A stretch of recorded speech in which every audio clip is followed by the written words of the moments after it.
Why are LGBTQ plus historians re-examining gender in the past? Imagine uncovering stories that have been hidden or misunderstood for centuries. That's exactly what LGBTQ plus historians are doing when they re-examine gender in history. They want to show that gender isn't just male or female.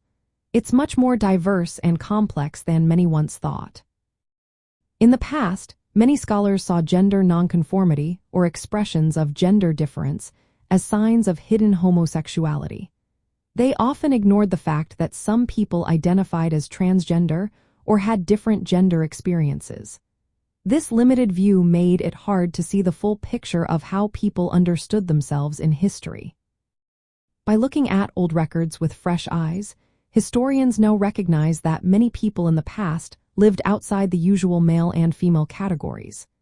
They might not have called themselves transgender or non-binary, but their actions and identities show they experienced gender differently. This helps us understand that gender identities have always existed in many forms. Colonialism played a big role in shaping ideas about gender and sexuality. Western ideas were spread around the world, often replacing or erasing indigenous understandings of gender.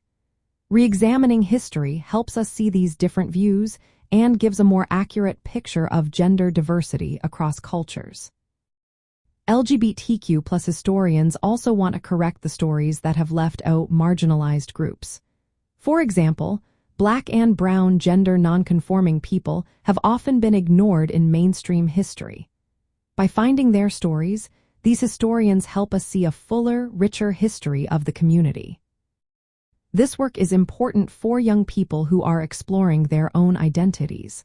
When they see that gender diversity has existed throughout history, it can help them feel more connected and validated. It shows that they are part of a long, ongoing story of human experience. In terms of resources and advocacy, this re-examination provides more truthful and inclusive histories for educational programs.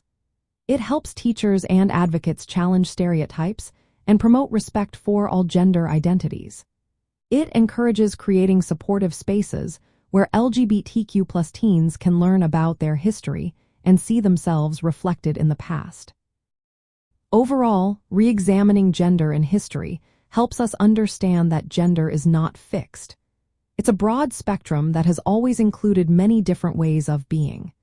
This work supports education, advocacy, and the creation of environments where everyone's gender identity is recognized and respected.